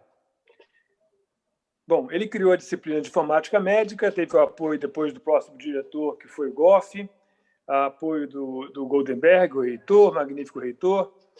E começando com essa disciplina de informática médica, que ensinava como operar o Windows, Office, Excel e por aí vai, ele agregou estagiários de iniciação científica, como a gente chama hoje em dia. E um desses estagiários era o nosso Chau, que tem o bom gosto de ter pulmão no nome dele. O segundo nome dele é Pulmão, que é muito bom. Mas o Chau, então, ele começou como monitor da cadeira de informática médica, criada pelo professor Jorge Bon, da patologia, e depois ele agora, e naquela época, ele saiu para fazer a telemedicina. Então, ele tem uma história longa dentro da Faculdade de Medicina e nos mostra, de 70 até agora, então, estou chegando agora nas palestras de hoje, todas elas excelentes, o avanço que se teve nesses 50 anos. Eram 8K de memória em 1970 e hoje estamos aí conversando com o mundo, com a telemedicina, a teleconferência. E, acadêmico Barros Franco, esse é seu problema, vai ser um problema cada vez mais comum. Veja o iPhone, por exemplo. O iPhone 6 já não carrega mais o sistema operacional. Então, temos que comprar o iPhone 11 ou o iPhone 12 e por aí vai. Então, todas essas plataformas serão obsoletas e com cada vez mais precocemente.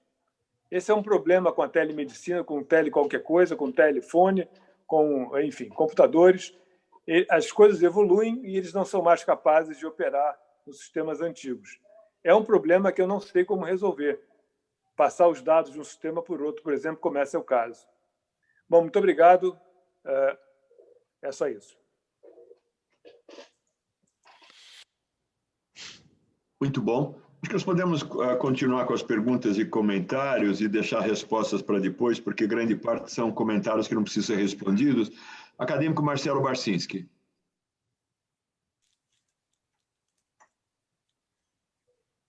Boa tarde a todos.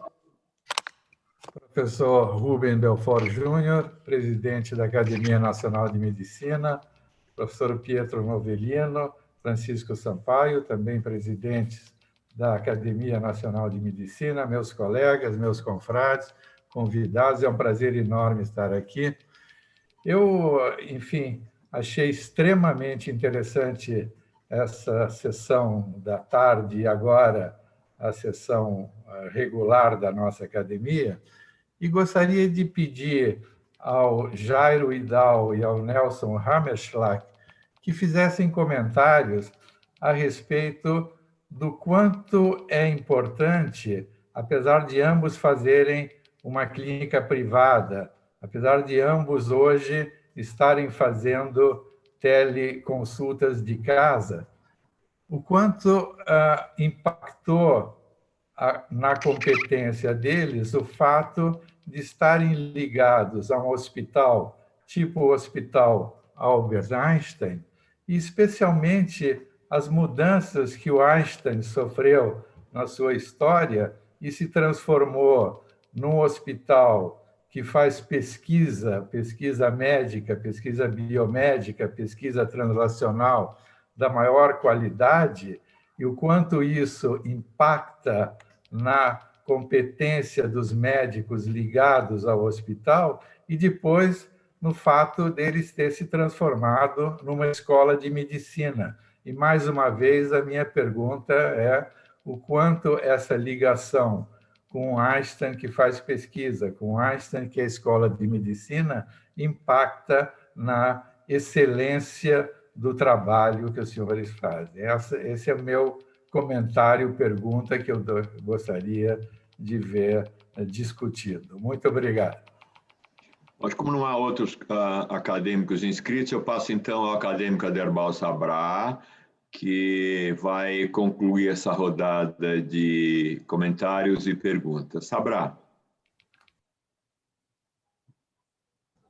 Excelentíssimo senhor presidente Belfort, excelentíssimos presidentes queridos Pietro Novellino e Francisco Sampaio. Uma tarde memorável, né? Essa parte final, então, ela colocou a telemedicina onde nós, clínicos, né, gostaríamos realmente que ela chegasse. E chegou muito bem. O professor Chau, o professor Jairo, o professor Nelson realmente trouxeram comentários de extremo valor. E aqui eu falo como um clínico de clínica particular, né, que tem um protocolo que eu não consigo mexer, como disse o Barros Franco, porque ele é o extrato de todas as minhas pesquisas, né? Lidando exclusivamente com alergia alimentar e autismo, né? Eu tenho mais de 15 mil pacientes nessa plataforma e quero pedir auxílio desses 3 magníficos apresentadores com relação especial, não com relação ao paciente local. O paciente local, já que eu só faço hoje teleconsulta por conta do Covid e dos meus 70 anos, eu não saio da teleconsulta, mas lá no meu consultório estão meus 4 assistentes fazendo a consulta presencial, pedindo os exames. Esses exames entram na plataforma e aparece a verdadeira telemedicina.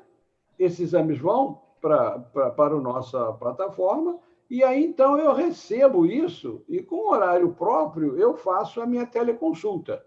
Quer dizer, isso é uma situação que eu entendo muito próxima da ideal. Por quê? Porque eu tenho meus assistentes, tenho as minhas mãos trabalhando, os meus ouvidos trabalhando através de assistentes que já estão comigo há mais de 10 anos. Né? Aí está, portanto, um grupo de 4 pessoas de minha inteira confiança. Então, a minha plataforma é preenchida como eu os doutrinei ao longo desses anos de medicina. Agora, como fazer isso? E hoje a gente não pode se negar para aquele paciente à distância mesmo, aquele paciente, porque eu tenho clínica no Brasil e no exterior. O paciente me liga dos Estados Unidos, me liga da França e fala: professor, eu tenho um paciente com esse problema, eu quero a sua consulta, vamos marcar um horário? Esta teleconsulta, para mim, ela me traumatiza um pouco, porque eu não consigo ver o paciente como eu gostaria. Eu não tenho as minhas mãos trabalhando esse paciente. Por isso eu quero uma ajuda desse grupo e da sua experiência. Porque o que acontece? Quando eu manejo essa circunstância, embora o paciente passe inicialmente pelos meus assistentes para preenchimento de protocolo, o que eu faço na minha teleconsulta é aumentar em muito a quantidade de exames para me precaver de erros, porque eu não tive a possibilidade da empatia, do contato com o paciente através de terceiros, de assistentes e de uma plataforma que é muito bem estruturada. Como esses queridos colegas Jairo, Nelson e Chau poderiam me ajudar na situação desta consulta que hoje é inevitável? É aquela consulta do paciente que não pode estar presente na sua clínica. Muito obrigado. Muito obrigado. Acho que agora eu passo a palavra inicialmente ao Jairo Idal, e em seguida ao Nelson e o Chau. Jairo, por favor.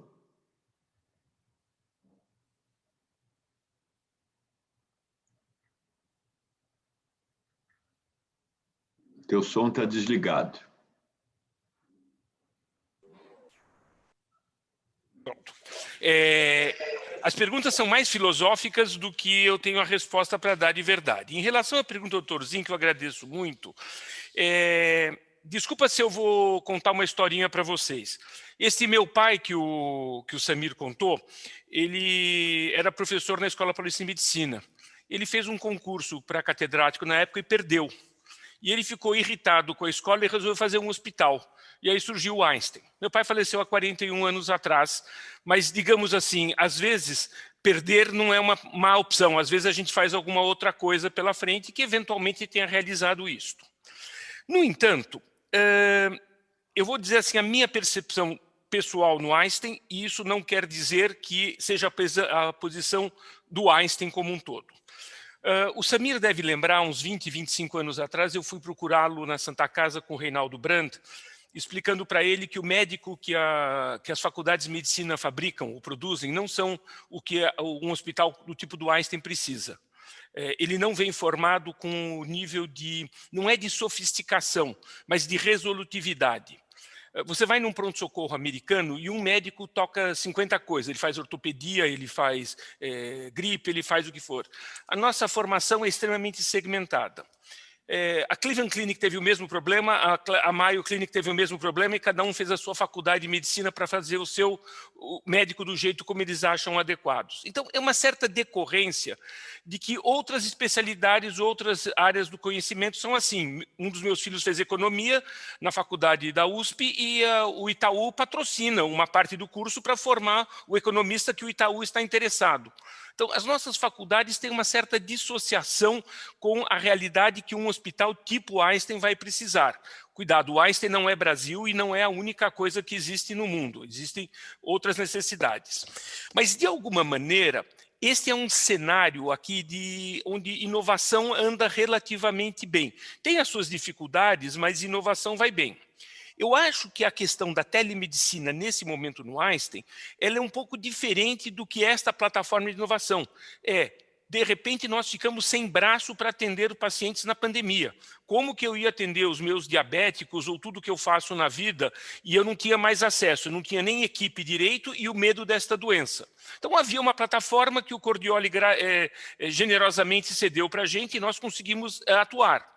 Agora vem a reflexão de como nós queremos tê-la pela frente nisso daqui. E, de uma certa maneira, eu acho que ela dá um start para a gente.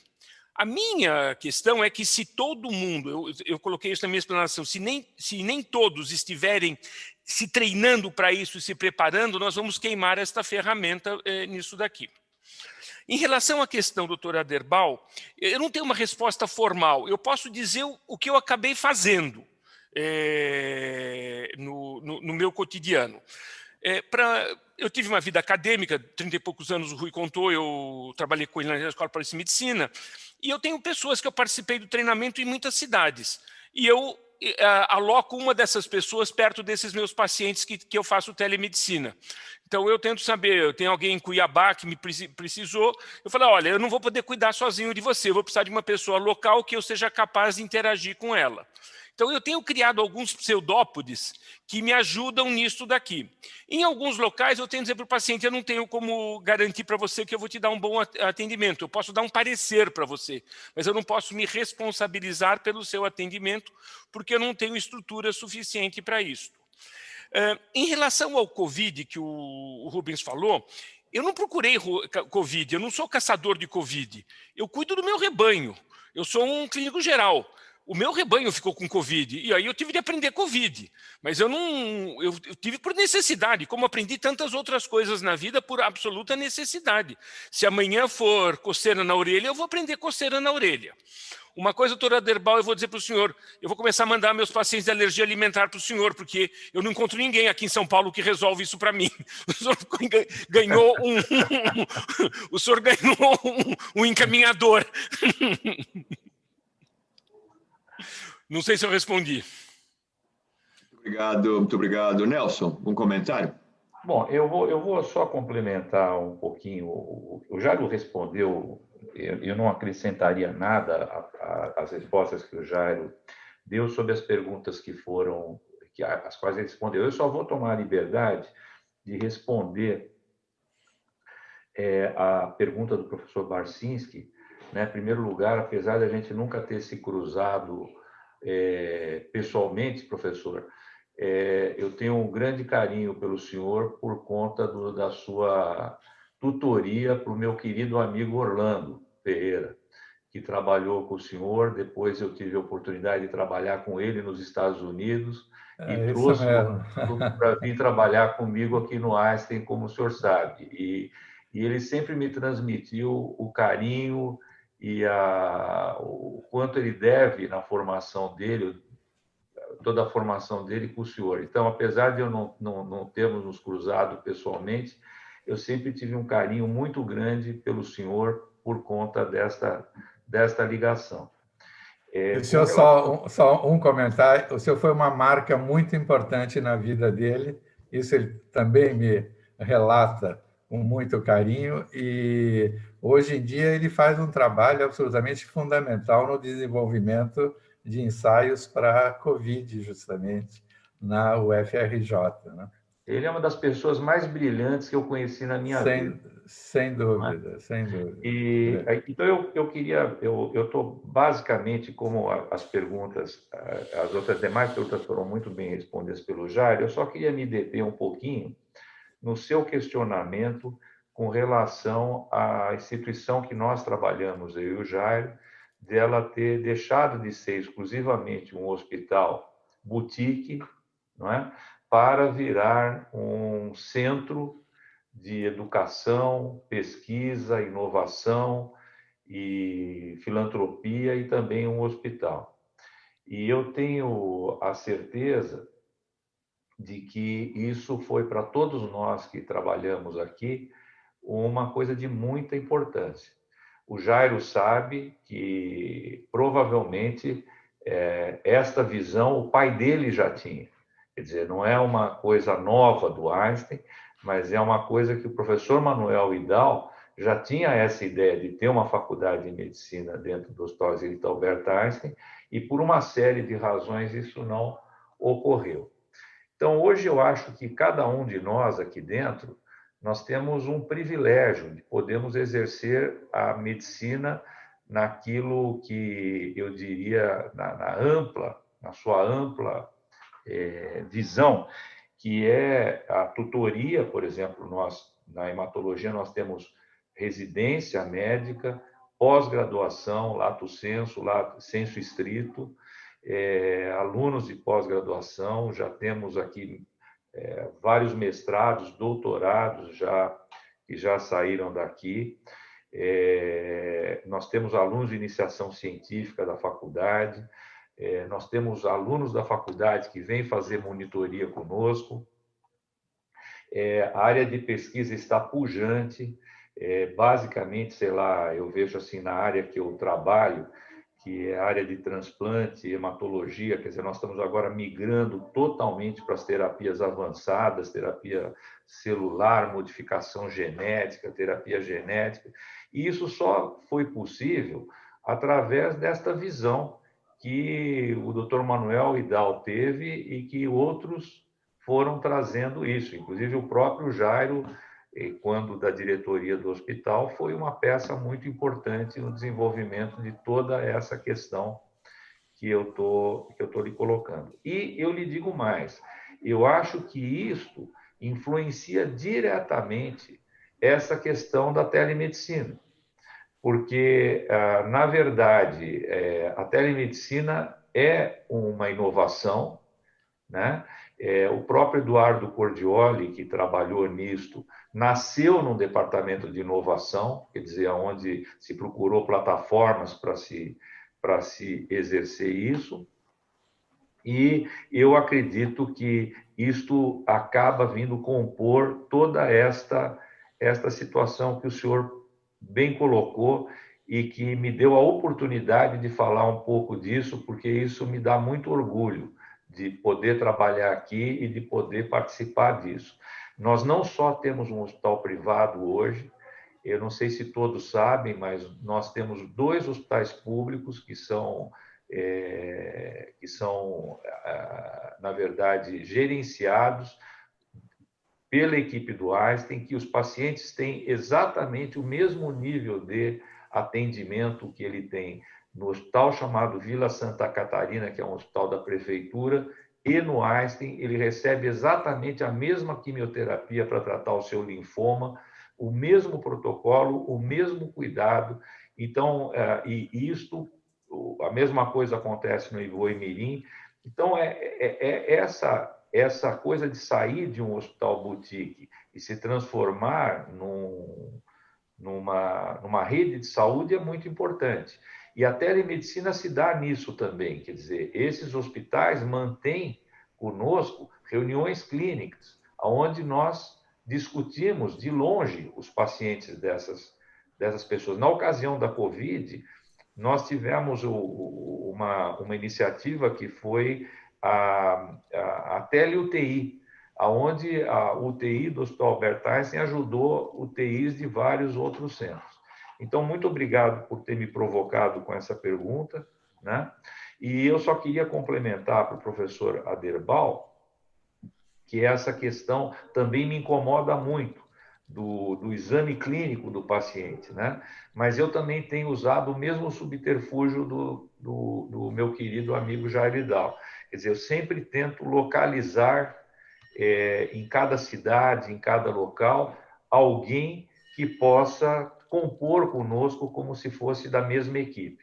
E assim que a gente tem procurado levar a medicina no melhor nível possível, sem uma disrupção daquilo que nós aprendemos na propedêutica médica, que vai da anamnese, queixa, interrogatório, sobre os diversos aparelhos, antecedentes e exame físico, né? Para se poder, então, termos as hipóteses diagnósticas que possam ser estudadas. Então, realmente incomoda um pouco, mas eu acho que é uma composição de coisas e que por isso que eu comecei, quando eu estava começando a falar sobre telemedicina, eu coloquei que provavelmente deve existir o bom médico presencial e o mau médico presencial, infelizmente. E deve ter o bom médico em telemedicina e o mau médico em telemedicina. Então, eu espero que a gente seja sempre, nós estejamos todos nós, entre os bons médicos presenciais e os bons médicos por telemedicina. Muito obrigado. Obrigado, Nelson. Muito obrigado. Muito obrigado, Nelson. Muito obrigado a todos que fizeram intervenções e contribuíram para isso. Nós todos ficamos muito felizes de ver essa reunião que começou às 14 horas, está terminando agora com o sucesso que teve, trazendo os melhores dos melhores. E me permitir um comentário final. Sem dúvida, o Einstein é um exemplo de uma instituição que começou muito bem com o professor Vidal, que realmente, até hoje, gerações depois, continua a ser mostrado como um grande exemplo, e continuou. Teve um plano de desenvolvimento, teve um plano de estratégia que foi seguido, que teve lideranças adequadas desde o início. Teve o Brandt, teve o grande Cláudio Lotenberg, que realmente contribuiu sobremaneira para fazer esses sonhos realidades, e que continua. Quer dizer, a gente precisa conhecer as instituições e tentar entender as razões de sucesso para copiar, para tentar melhorar. Os bons exemplos têm que ser realmente comentados para serem difundidos. Não há mal nenhum em a gente mostrar os bons exemplos, pelo contrário, é fundamental. E com esse espírito assim que eu fico muito feliz da gente terminar essa reunião. Eu acho que as sessões virtuais da Academia Nacional de Medicina são um exemplo que pode se aprender muito e pode se ensinar muito com esse tipo de plataforma. E eu queria convidá-los, então, para a próxima terça-feira, para a sessão de saudade do Acadêmico Portela. E a quinta-feira, com essa sessão de vacina, que nós vamos ter o acadêmico Paulo Busco coordenando, junto com a Helena Nader, vice-presidente da Academia Brasileira de Ciências, e o Acácio Lima, que vai discutir aspectos práticos do Covid.